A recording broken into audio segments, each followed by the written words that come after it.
no, no, no sé cómo no sé cómo explicarlo.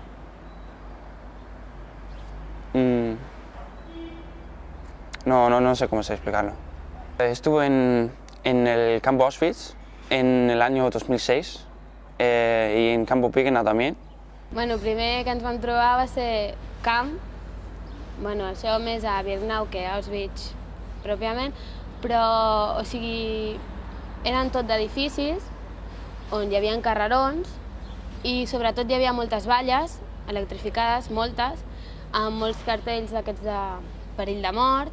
Cuando hemos entrado al Auschwitz ponía una cosa que ponía Arbeit macht frei, que significa que el trabajo te hará libre. Y eso era mentira. Cuando lo habéis hecho bien y todo eso, os dejo a salir a casa. Pero es mentira. Era 5 años de tortura, trabajo.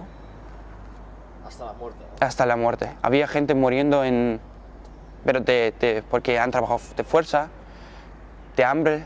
Quan m'estaven explicant la gent que hi va anar, que tenien fotos, eren persones que tenien noms i cognoms, que les coneixien, doncs no sé, em va saber greu, no? Llavors em va entrar així com una miqueta d'angústia, em vaig haver de sortir. Quan vam sortir jo em sentia molt malament, era una mica una sensació de tristesa.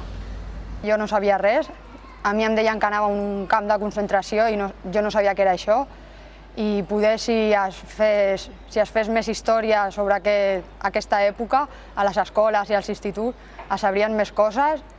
Yo cuando entré yo sabía solo viéndolo que era un sitio que no era divertido en esos tiempos, ¿sabes? En la guerra.